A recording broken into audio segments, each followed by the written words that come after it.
জয় যিশু বন্ধুরা, বাগানে আম কুড়াতে যাচ্ছি গো ছেলেকে নিয়ে।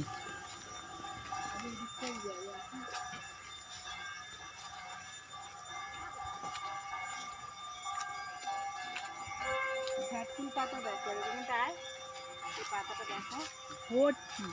এই যে ঘ্যাটকুল পাতা বাটা করে খায় ভর্তি দিদিদের। সে ওই দিকে দেখ না কত হয়েছে।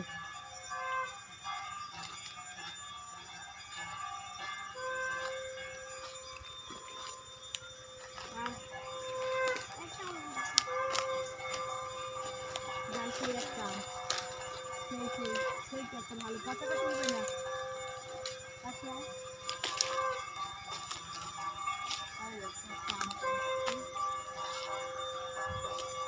দাও, ভালোটা দাও। কত বড় আম দেখো, সেই একটা সেই কাঁচা সেই সেই সেই এখানে। রোজ এমনি কত আম পড়ে যাচ্ছে, রোজ মা কুড়াতে থাকে, আর পাখি খেয়ে খেয়ে ঠুকরিও কত আম ফেলে দিচ্ছে। ওই ওপারে একটু পছন্দ। কঞ্চিতে পা বেঁধে আমার মেয়ে এখানে ফোনটা ফেলেই দিচ্ছিল। কত বড় বাঁশ বাগান দেখো আমার মাঠে। এই দেখো কি বড় বড় আম দেখো, আমার হাতের সাইজে দেখছো কত বড় বড় আম। এই যে গাছগুলো উপরে হয়ে আছে।